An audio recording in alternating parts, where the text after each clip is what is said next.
Welcome to GK Madhu Sir online classes.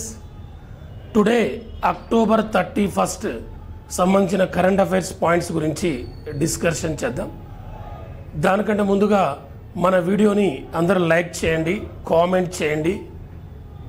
ఎవరన్నా మన YouTube channel కొత్తగా చూస్తున్న వాళ్ళు ఎవరన్నా ఉంటే సబ్స్క్రైబ్ కూడా చేసుకోండి. ఓకేనా? అందరూ కూడా లైక్ చేయడం మర్చిపోవద్దు. మనం ప్రతిరోజు కూడా ఒక 3 క్వశ్చన్స్ మీకు ఇస్తున్నాను. నెక్స్ట్ రోజు దాని గురించి ఎక్స్ప్లెయిన్ చేస్తున్నాను కదా.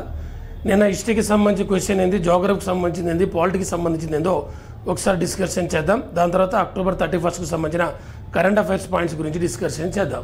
ఓకేనా? నెక్స్ట్ నిన్న హిస్టరీకి సంబంధించిన క్వశ్చన్ నిన్న ఏంటిదయా అంటే గుజరాత్పై విజయానికి చిహ్నంగా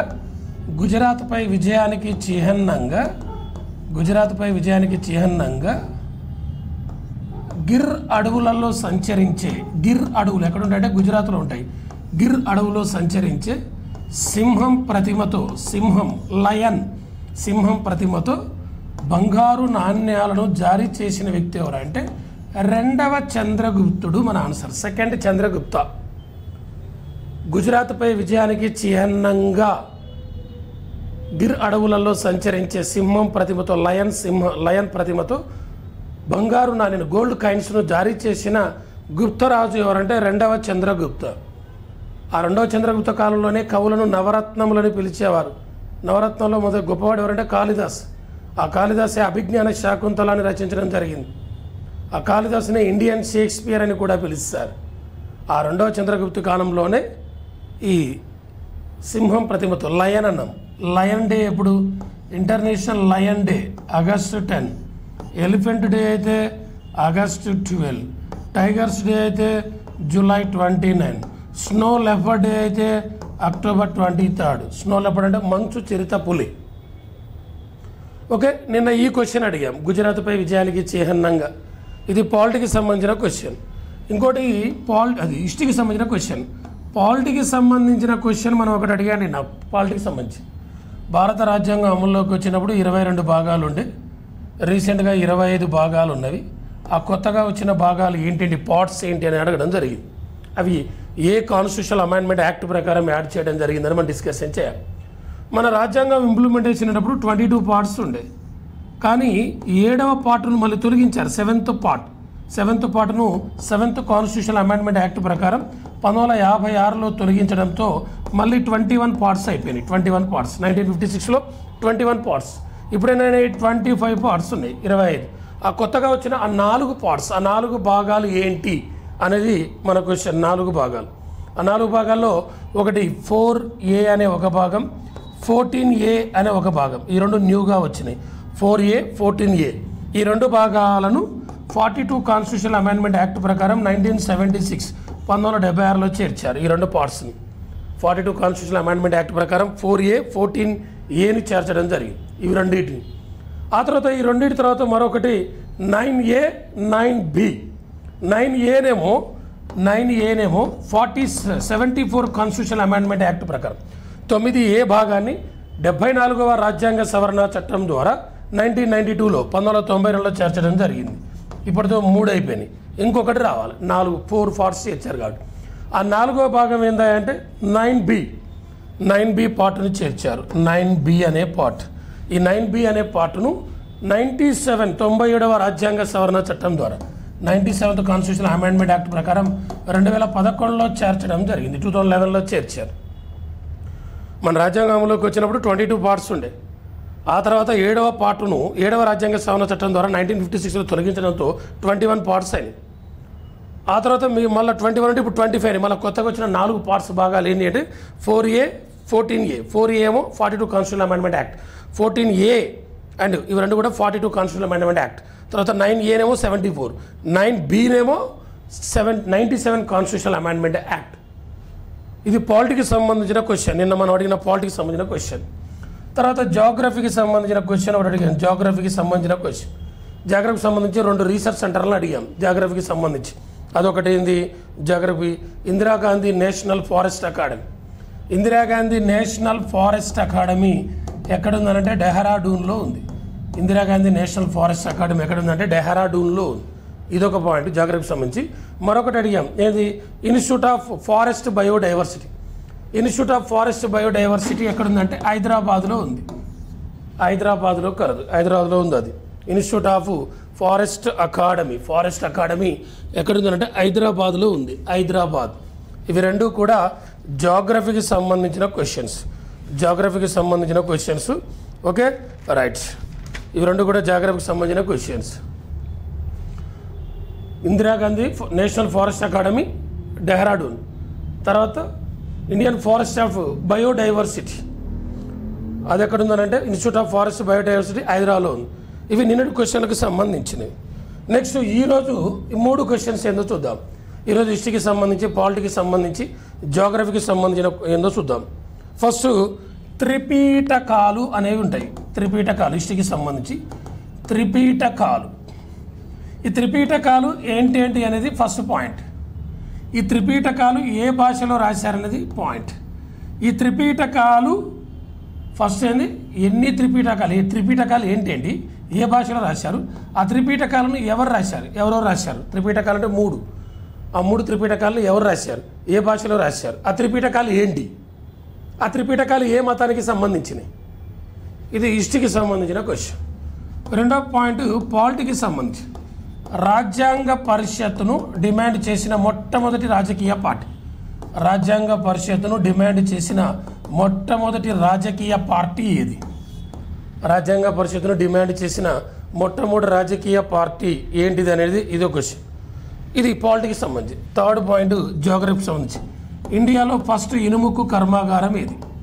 ఇండియాలో మొదటి ఇనుము ఉక్కు కర్మాగారం ఐరన్ అండ్ స్టీల్ కంపెనీ. ఇండియాలో first iron and steel company ఏంటిది? ఈ హిస్టరీ, పాలిటీ, జాగ్రఫీ ఈ 3 క్వశ్చన్స్కి కామెంట్ రూపంలో తెలియజేయండి. రేపు మళ్ళీ వీటి గురించి మనం చూద్దాం. డైలీ 3 క్వశ్చన్స్ చెప్తున్నాం, హిస్టరీలో ఒకటి, పాలిటీలో ఒకటి, జాగ్రఫీ. ఓకేనా రైట్, ఇది ఈరోజు క్వశ్చన్స్. ఇప్పుడు మనం డిస్కషన్ చేసేది అక్టోబర్ 31కి సంబంధించి డిస్కషన్ చేద్దాం. అక్టోబర్ 31లో భాగంగా ఫస్ట్ కరెంట్ అఫైర్స్ ఎఫ్డిఐల గురించి డిస్కషన్ చేద్దాం. ఎఫ్డిఐ. ఈ ఎఫ్డిఐ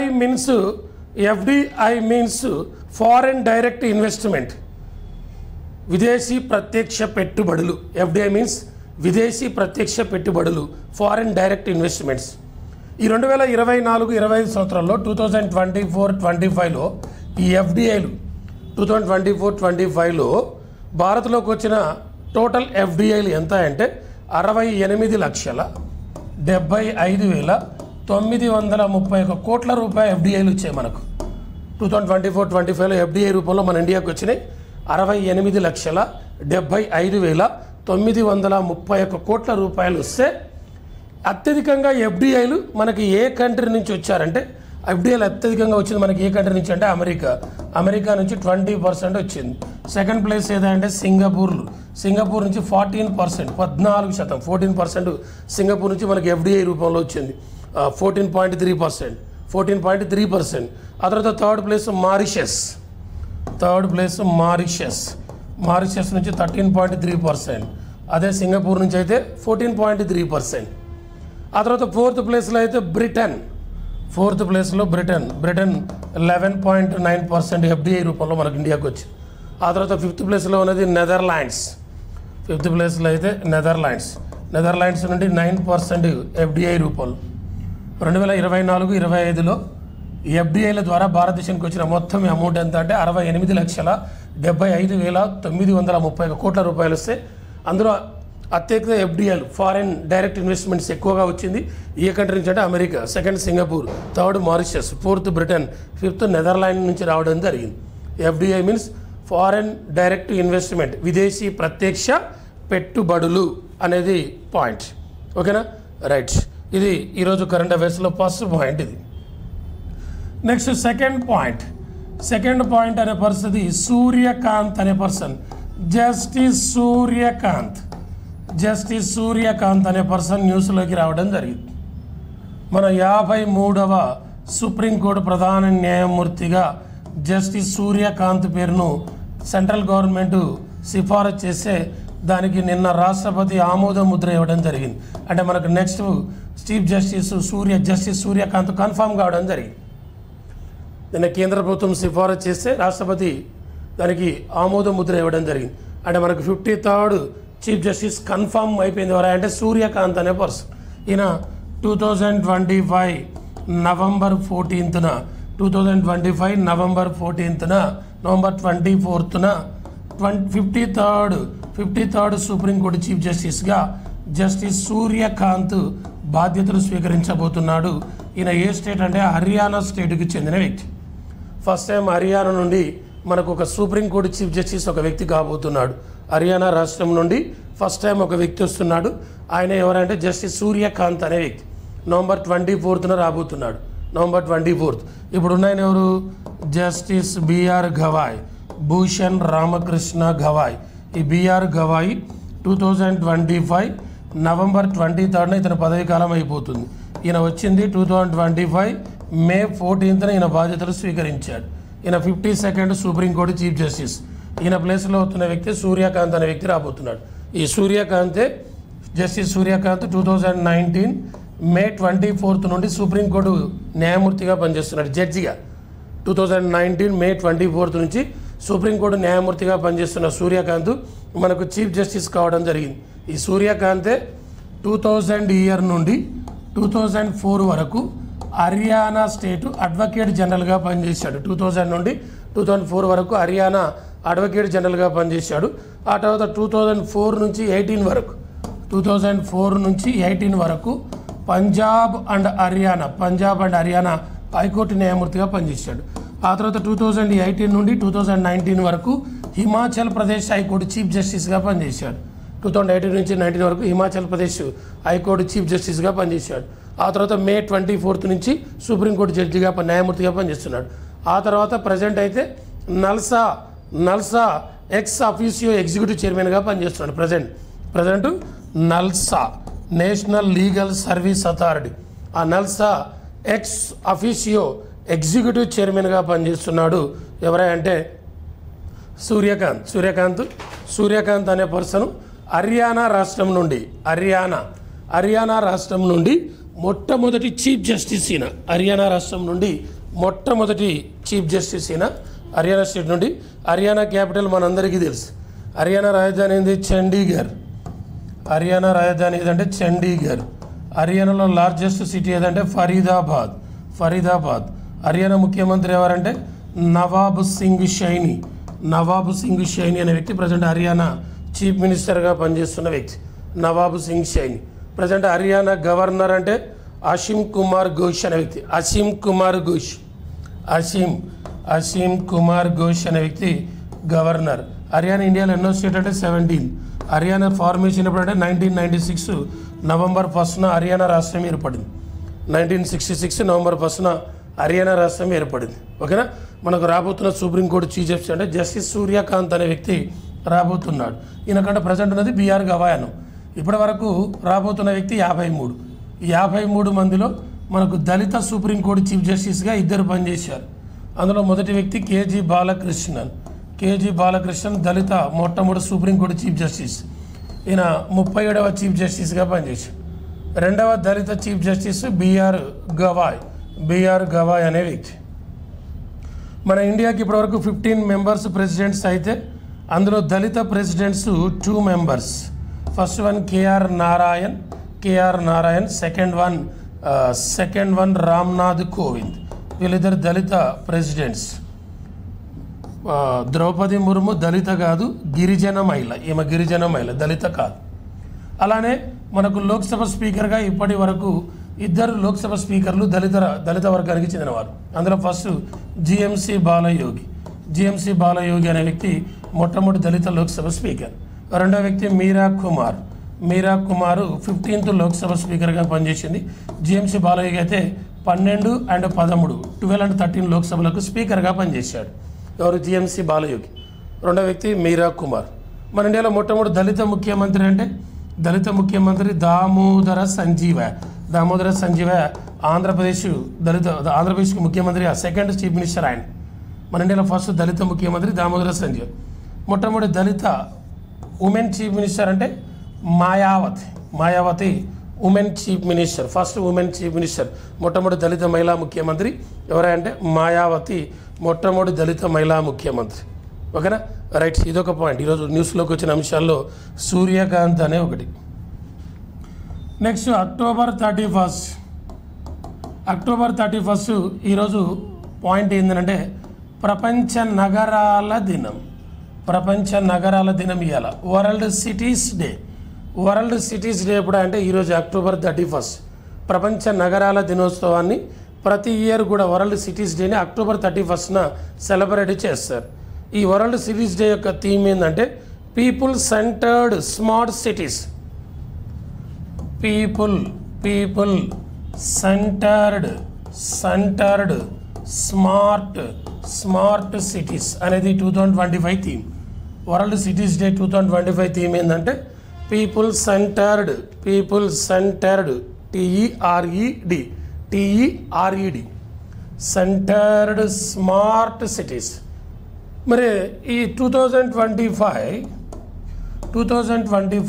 అక్టోబర్ 31 వరల్డ్ సిటీస్ యొక్క వేడుకలు ఎక్కడ జరిగాయంటే కొలంబియాలోని బోగాటాలో జరిగాయి. 2025 అక్టోబర్ 31న ప్రపంచ నగరాల దినం యొక్క వేడుకలు ఎక్కడ జరిగాయంటే కొలంబియాలోని బోగాటాలో జరిగాయి. అదే లాస్ట్ ఇయర్ 2024 అక్టోబర్ 31న వరల్డ్ సిటీస్ డే వేడుకలు సెలబ్రేషన్స్ ఎక్కడ జరిగాయంటే ఈజిప్ట్లోని అలెగ్జాండ్రియా అనే నగరంలో జరిగాయి. అంటే అక్టోబర్ 31 అనేది వరల్డ్ సిటీస్ డే, ప్రపంచ నగరాల దినం. దాని థీమ్ ఏంటిది, ఈసారి ఆ సెలబ్రేషన్స్ ఎక్కడ జరిగాయి, లాస్ట్ ఇయర్ ఎక్కడ జరిగాయి అనేది మన యొక్క పాయింట్. మరి ఇది వరల్డ్ సిటీస్ డేని ఎప్పటి నుంచి నిర్వహిస్తున్నారంటే 2014 నుండి నిర్వహిస్తున్నారు. 2014 నుండి వరల్డ్ సిటీస్ డేను సెలబ్రేషన్ చేయడం జరుగుతుంది. మరి మనకు సిటీస్ అనగా నగరాలకు సంబంధించి ఒక పాయింట్ ఏంటంటే UCCN అనేది ఉంటుంది, UNESCO creative cities network. UCCN అంటే యునెస్కో క్రియేటివ్ సిటీస్ నెట్వర్క్. ఈ యునెస్కో క్రియేటివ్ సిటీస్ నెట్వర్క్లో ఇప్పటి వరకు భారత్ నుండి 8 నగరాలను చేర్చడం జరిగింది. యునెస్కో క్రియేటివ్ సిటీస్ యునెస్కో ప్రపంచ నగరాల జాబితాలో ఇప్పటివరకు 8 నగరాలు మన ఇండియా నుండి చేర్చడం జరిగింది. అందులో ఒక నగరం పేరు జైపూర్ అనే నగరాన్ని చేర్చారు, వారణాసి అనే నగరాన్ని చేర్చారు, చెన్నై అనే నగరాన్ని చేర్చారు, ముంబై అనే నగరాన్ని చేర్చారు, హైదరాబాద్ అనే ఒక నగరాన్ని చేర్చారు, ఆ తర్వాత గ్వాలియర్ అనే ఒక నగరాన్ని చేర్చారు. ముంబై హైదరాబాద్ గ్వాలియర్, శ్రీనగర్ అండ్ కోజికోడ్ ఈ 8 నగరాలను ఇప్పటి వరకు యునెస్కో క్రియేటివ్ సిటీస్ నెట్వర్క్ జాబితాలో చేర్చారు. 8 నగరాలు UCCN జాబితాలో చేర్చారు. UCCN అంటే యునెస్కో క్రియేటివ్ సిటీస్ నెట్వర్క్. అందులో ఫస్ట్ నగరం జైపూర్ అన్నాం. ఈ జైపూర్ నగరాన్ని ఏ జాబితాలో చేర్చారంటే క్రాఫ్ట్స్ అండ్ ఫోక్ ఆర్ట్స్ విభాగంలో క్రాఫ్ట్స్ అండ్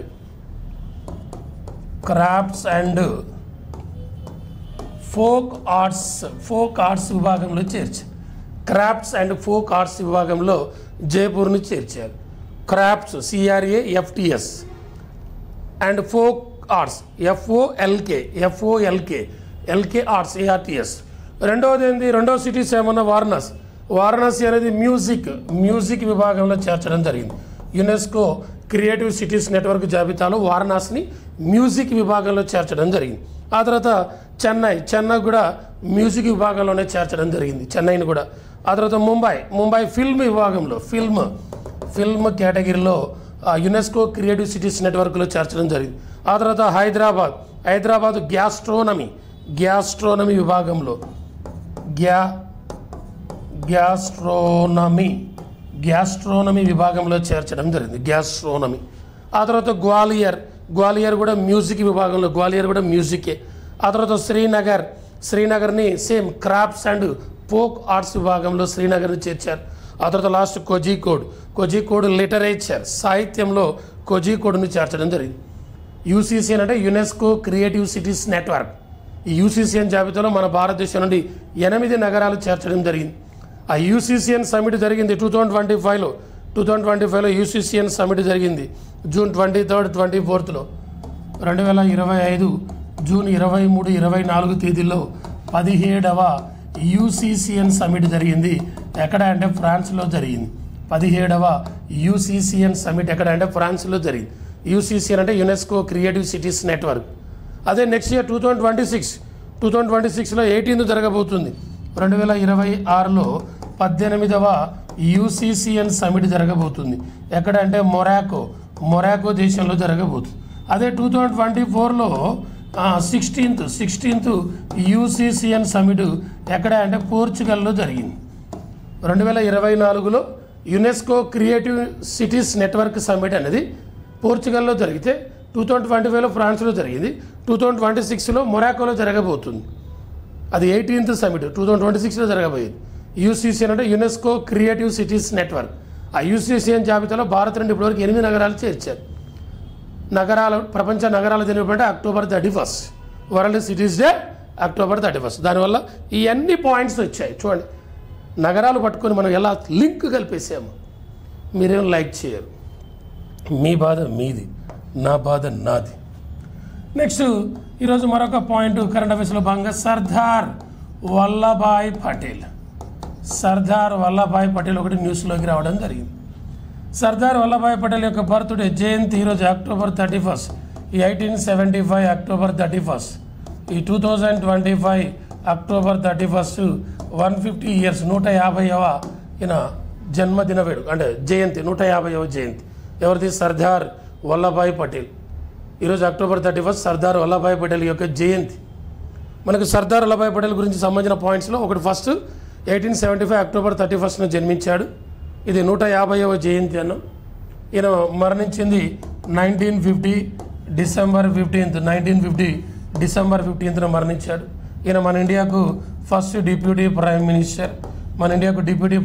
మొట్టమొదటి ఉప ప్రధాని ఎవరంటే సర్దార్ వల్లభాయ్ పటేల్.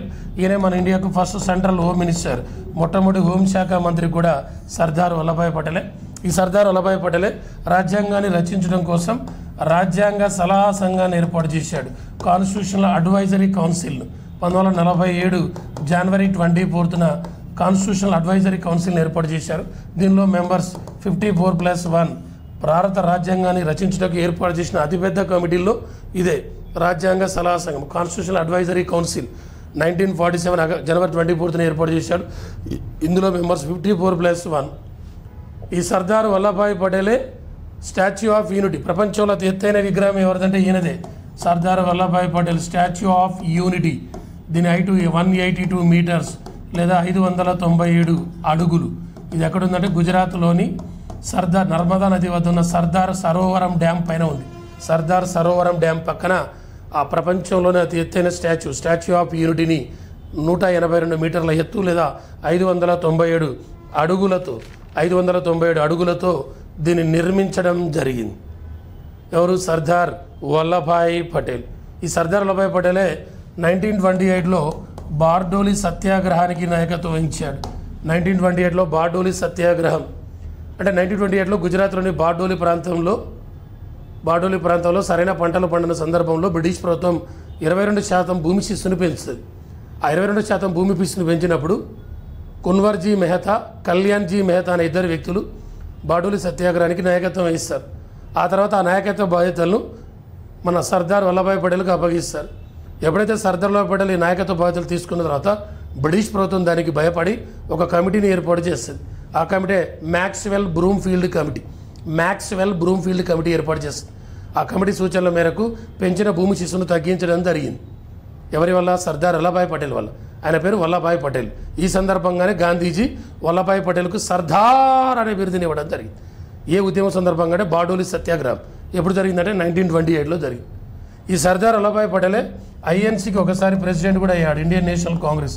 ఎప్పుడంటే 1931 అప్పుడు మీటింగ్ ఎక్కడంటే కరాచీలో జరిగింది. 1931 కరాచీ మీటింగ్కు సర్దార్ వల్లభాయ్ పటేల్ అధ్యక్షత వహించడం కూడా జరిగింది. ఇదొక పాయింట్ సర్దార్ వల్లభాయ్ పటేల్కు. ఈయన స్వాతంత్రంకి భారతదేశంలో 565 స్వదేశీ సంస్థానాలు ఉండే. ఈ 565 స్వదేశీ సంస్థానాల్లో కొన్ని సంస్థానాలు ఇండియాలో విలీనం కానప్పుడు ఈయన పోరాట కృషి ఫలితంగా అవి ఇండియాలో విలీనం కావడం జరిగింది. అందులో భాగంగా ఒకటి హైదరాబాద్, ఒకటి కాశ్మీర్, ఒకటి జూనాగఢ్ సంస్థానాలను ఈయన ఇండియాలో విలీనం చేయడం జరిగింది. ఎవరు? సర్దార్ వల్లభాయ్ పటేల్. ఈరోజు ఆయన యొక్క జయంతి సందర్భంగా మనం ఈ పాయింట్స్ డిస్కషన్ చేయడం జరిగింది. సర్దార్ వల్లభాయ్ పటేల్ మన ఇండియాకు ఫస్ట్ డిప్యూటీ ప్రైమ్ మినిస్టర్ అన్నాం. మన ఇండియాలో ఇప్పటి వరకు 7 డిప్యూటీ ప్రైమ్ మినిస్టర్లుగా పనిచేశారు. అందులో ఫస్ట్ పర్సన్ ఎవరంటే సర్దార్ వల్లభాయ్ పటేల్, సెకండ్ పర్సన్ ఎవరంటే మొరార్జీ దేశాయ్, థర్డ్ పర్సన్ ఎవరంటే Charan Singh, third deputy prime minister Charan Singh, fourth one ఎవరంటే బాబు జగ్జీవన్ రావు, ఫిఫ్త్ వన్ ఎవరంటే వైబీ చౌహాన్, సిక్స్త్ వన్ ఎవరంటే దేవీలాల్, సెవెంత్ వన్ ఎవరంటే ఎల్కే అద్వానీ. ఈ 7 మన ఇండియాకు డిప్యూటీ ప్రైమ్ మినిస్టర్లుగా పనిచేసిన వాళ్ళు. ఇందులో 2 సార్లు డిప్యూటీ ప్రైమ్ మినిస్టర్ అయింది ఎవరంటే దేవీలాల్ 2 టైమ్స్ డిప్యూటీ ప్రైమ్ మినిస్టర్గా పనిచేయడం జరిగింది. దేవీలాల్ ఒకటే 2 times deputy prime minister. Present deputy prime minister ఎవరు లేరు. ఓకేనా?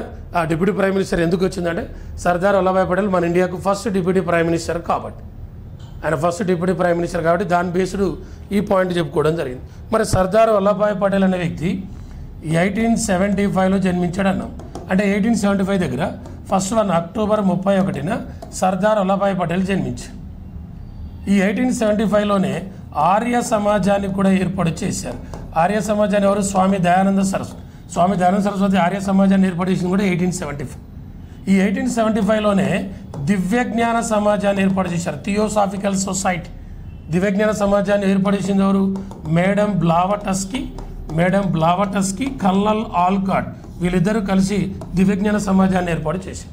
ఇదే 1875లో మరొక పాయింట్ ఏంటంటే బిఎస్సిని ఏర్పాటు చేశారు. బాంబే స్టాక్ ఎక్స్చేంజ్ 1875 జూలై 9ని ఏర్పాటు చేశారు. ఏషియన్ కాంటినెంట్లోనే oldest stock exchange BSE. Present ఆ బిఎస్సి చైర్మన్ ఎవరు?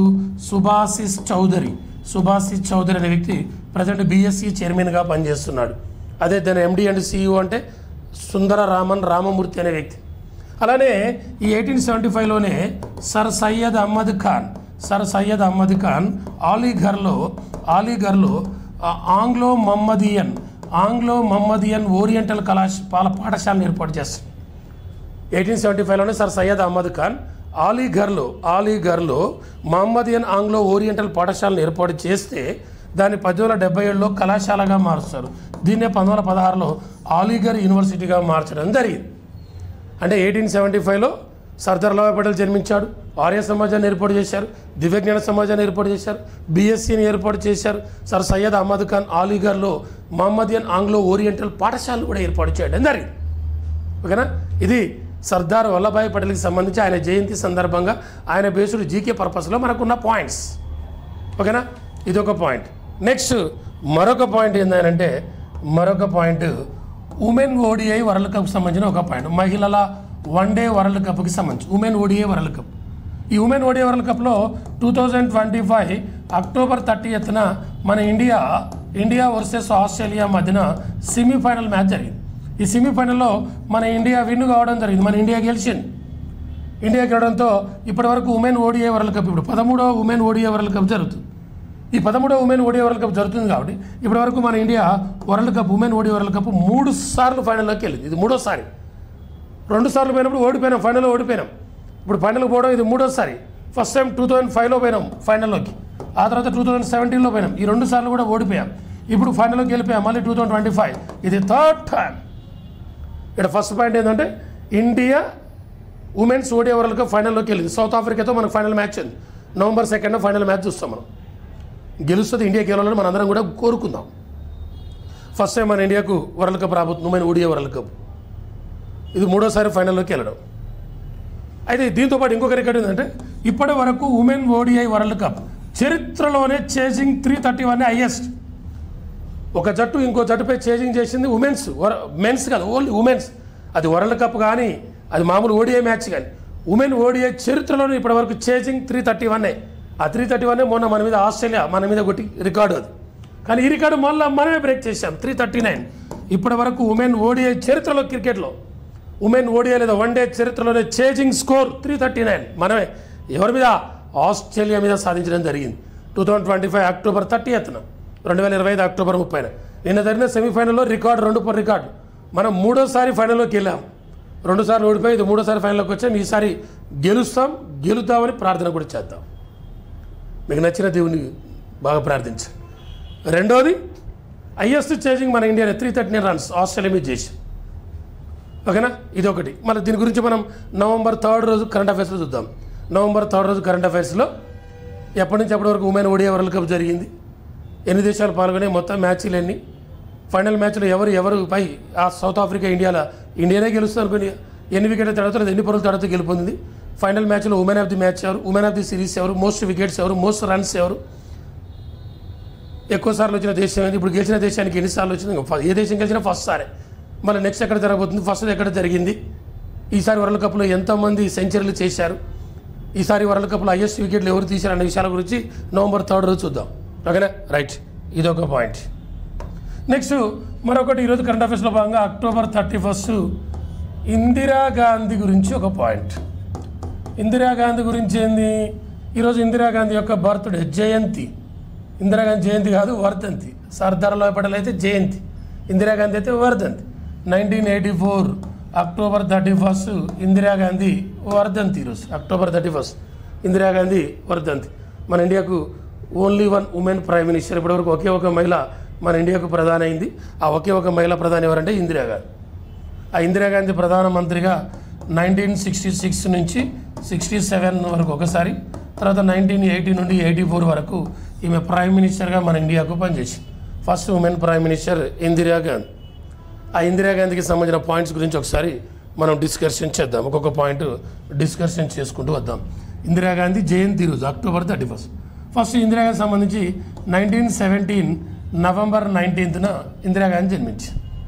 1917 నవంబర్ 19న ఇందిరాగాంధీ జన్మించింది.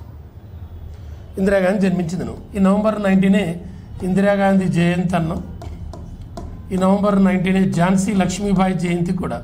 ఝాన్సీ లక్ష్మీబాయి 1828 నవంబర్ 19. ఈ నవంబర్ 19 వరల్డ్ మెన్స్ డే కూడా, ప్రపంచ పురుషుల దినం కూడా వరల్డ్ మెన్స్ డే. ఈ నవంబర్ 19 వరల్డ్ టాయిలెట్ డే కూడా నవంబర్ 19. ఈ నవంబర్ 19 దివిసీమ ఉప్పెన, ఆంధ్రాలో దివిసీమ ఉప్పెన వచ్చింది కూడా నవంబర్ 19. ఎప్పుడంటే 1977లో దివిసీమ ఉప్పెన వచ్చింది. అది 1917 నవంబర్ 19 ఇందిరాగాంధీ జన్మించింది. ఈ ఇందిరాగాంధీ 1966 నుండి 77 వరకు ఒకసారి, 1980 నుండి 84 వరకు ప్రధానమంత్రిగా పనిచేశారు. ఆ తర్వాత ఇందిరాగాంధీ 1969 జూలై 19న 14 బ్యాంక్స్ 14 బ్యాంకులను జాతీయం చేసి, 1969 జూలై 19న ఇందిరాగాంధీ 14 బ్యాంకులు 14 బ్యాంక్స్ నేషనలైజ్ చేయడం జరిగింది. 50 కోట్ల మూలధనం కలిగిన ఆ 14 బ్యాంకులను జాతీయం చేసి, ఎప్పుడు 1969లో చేయడం జరిగింది. ఆ తర్వాత 1971 దగ్గర ఇందిరాగాంధీ సంబంధించి 3 పాయింట్లు ఉన్నాయి.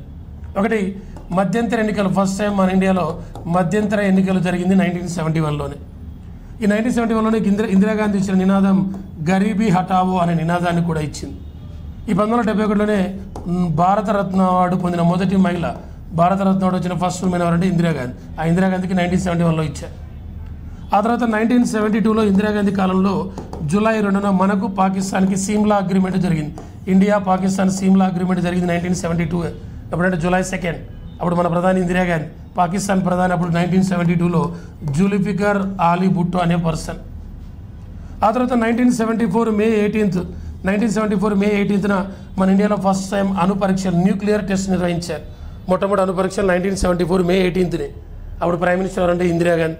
ఆ తర్వాత 1975 అక్టోబర్ 2న ఇందిరాగాంధీ 5 ప్రాంతీయ గ్రామీణ బ్యాంకులను ఏర్పాటు చేసింది. మళ్ళీ 5 రీజనల్ రూరల్ బ్యాంక్స్ 1975 అక్టోబర్ 2న ఏర్పాటు చేయడం జరిగింది.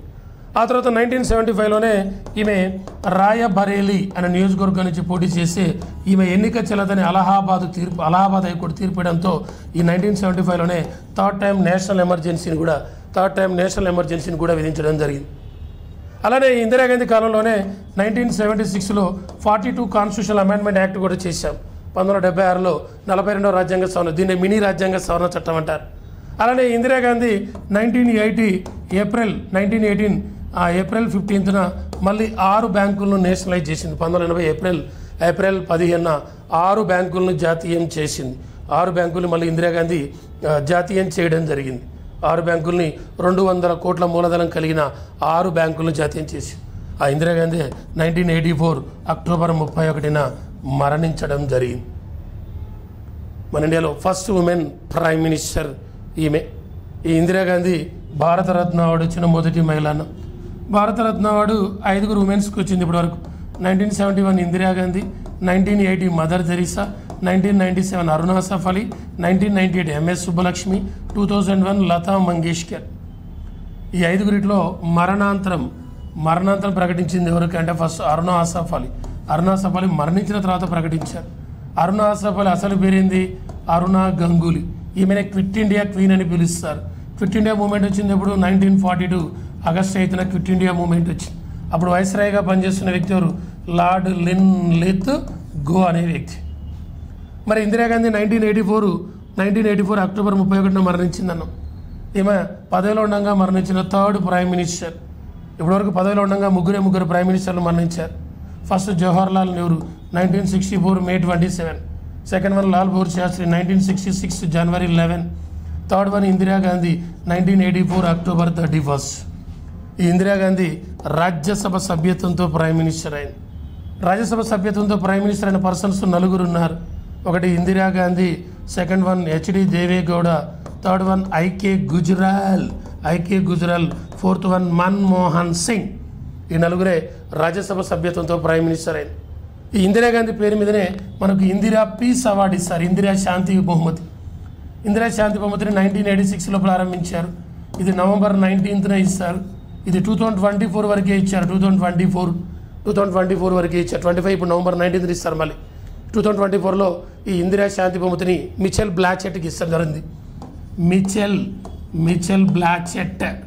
ఈ మిచెల్ బ్లాచెట్ ఎవరంటే చిలీ కంట్రీకి చిలీ మాజీ అధ్యక్షురాలైన మిచెల్ బ్లాచెట్కు 2024కు ఇందిరా పీస్ అవార్డును ప్రకటించడం జరిగింది.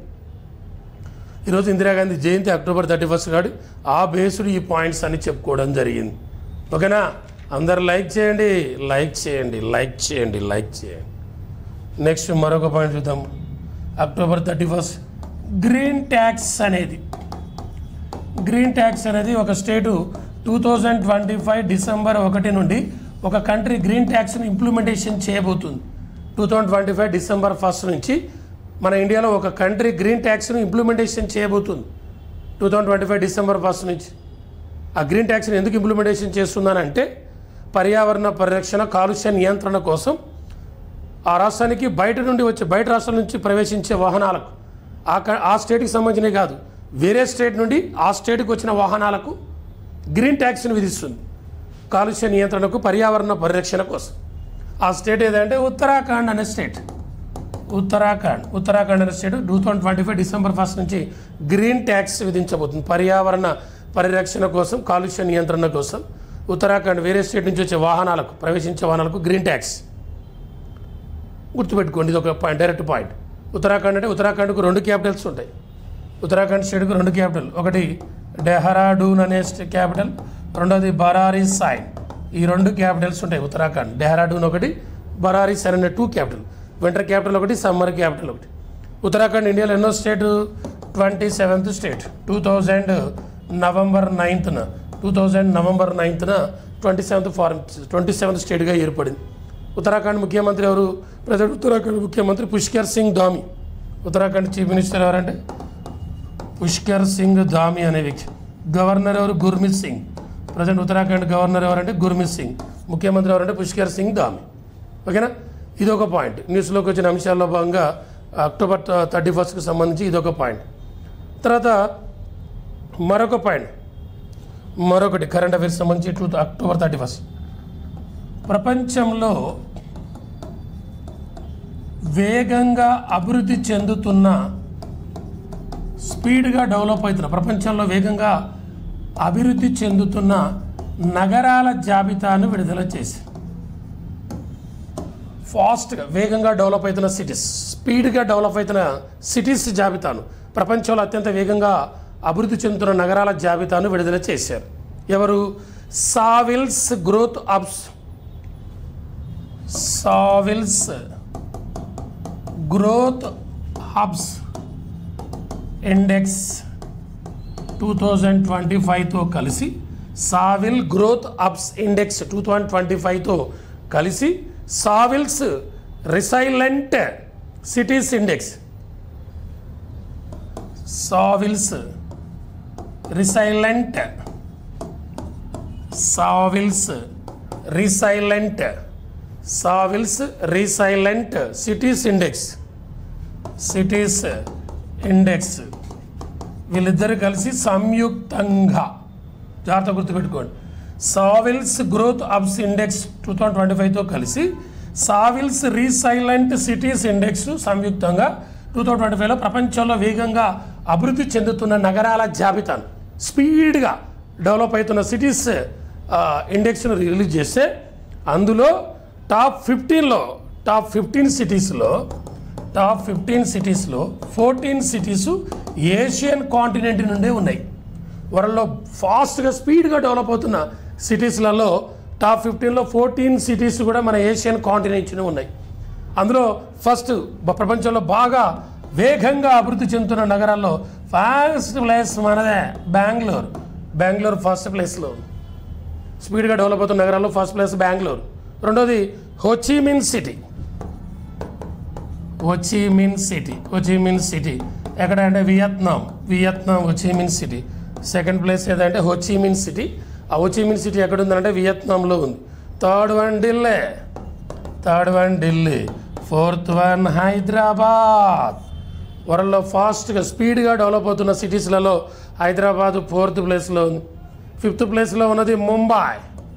5th ప్లేస్లో ఉన్న సిటీ ఏదంటే ముంబై 5th ప్లేస్లో ఉన్న సిటీ. ఆ తర్వాత 6th ప్లేస్లో ఉన్న సిటీ షెన్జైన్ అనే సిటీ. షెన్జైన్ ఎక్కడంటే చైనాలో ఉంది 6th place. షెన్జైన్ China 6th place. 7th అయితే గ్వాంగ్జౌ 7th. గ్వాంగ్జౌ మీ అందరికీ తెలిసిందే ఎక్కడంటే చైనా. 8th వన్ సూజా ఏ కంట్రీ అంటే చైనా. తర్వాత 9th one Riyadh Saudi Arabia. 10th one Manila అంటే ఫిలిప్పైన్స్.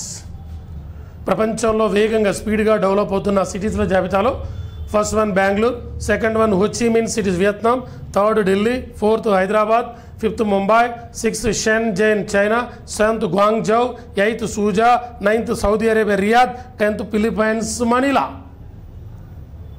ఇది ఈరోజు కరెంట్ అఫైర్స్ సంబంధించిన పాయింట్స్. సర్దార్ వల్లభాయ్ పటేల్ గురించి చెప్పుకున్నాం, ఇందిరాగాంధీ గురించి చెప్పుకున్నాం, ఉమెన్ ఓడిఐ వరల్డ్ కప్ చెప్పుకున్నాం, ఎఫ్డిఐల గురించి చెప్పుకున్నాం, స్పీడ్గా డెవలప్ అవుతున్న సిటీస్ గురించి మనం డిస్కషన్ చేయడం జరిగింది. వీడియోని అందరూ లైక్ చేయండి. మళ్ళీ రేపటి క్లాసులో మళ్ళీ కలుసుకుందాం. కామెంట్ చేయడం, ఆ క్వశ్చన్స్కి కామెంట్ చేయండి. నేను మళ్ళీ రేపు దాని గురించి ఎక్స్ప్లెయిన్ చేస్తాను. ఓకేనా? రైట్. Thank you. జై హింద్.